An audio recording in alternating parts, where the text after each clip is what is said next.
So there's been a lot of talk that the French Grand Prix presents Mercedes with their best opportunity to win a race this year. After all, the track is very much suited to their car, given it has a smooth surface and lots of high and medium speed corners. And when you look at Mercedes' performances on similar tracks like Spain and Silverstone, they performed well and actually put themselves in with a chance of winning. And heading into the French Grand Prix, Mercedes have brought crucial upgrades to its car, and it could very well help them get right in the mix with Ferrari and Red Bull. But before we begin, if you enjoy the video, make sure to leave a like and also subscribe for more Formula 1 content. And you can follow me on Twitter at James_Formula1, and there'll be a link in the description.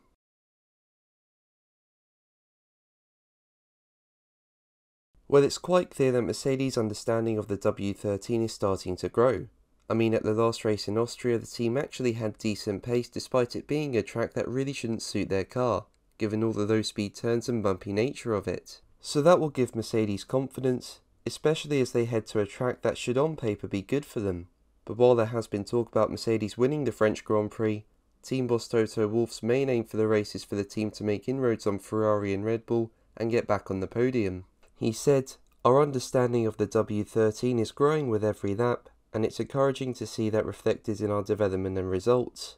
While we were quicker in Austria, we still weren't quick enough to challenge at the front. We need to keep chasing those final few tenths and bringing new developments to the cars, including this weekend in France. Paul Ricard is a very different track and challenge. It has smooth tarmac and a wide range of corner types along with long straights. The aim will be to make further inroads on the gap to the front and hopefully be back on the podium."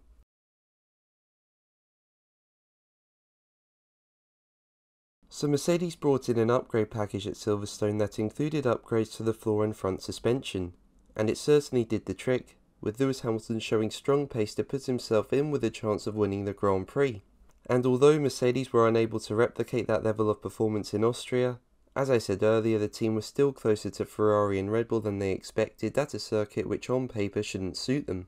Now, reports prior to the French Grand Prix suggested that Mercedes would bring their best upgrades before the summer break. And there are a few noticeable ones on the W13 at Paul Ricard.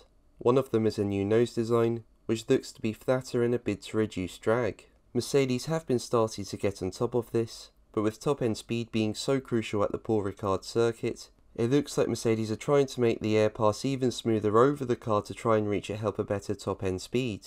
You can also see on the nose that it has new slits at the front, but I don't necessarily think this is for performance and is there to help more air pass into the cockpit for driver cooling, given the temperatures in France this weekend. Now, more upgrades are set to be put on the Mercedes this weekend as well as the next race in Hungary, and it'll be interesting to see if they help Mercedes close the gap. The team said after the Austrian Grand Prix that it's half the gap to Red Bull and Ferrari, and perhaps upgrades coming for the next two races can help Mercedes unlock those final few tenths to get right in the mix. Now, Hamilton said he isn't sure what Mercedes can achieve in France, but is hoping the team move forwards. He told Sky F1, "Every weekend we're helping to improve for sure. I really don't know what to extent this weekend. We have things we're constantly changing on the car, aero services and things like that. I'm hoping we discover something this weekend that helps us creep further forward. In general, this has been a decent race for us, and I hope that continues this weekend." But what do you think Mercedes can achieve in France? Let me know in the comments below. But that's going to be the video from me today. Thank you ever so much for watching. Make sure to like and subscribe for more videos, and until the next one, take care. Bye.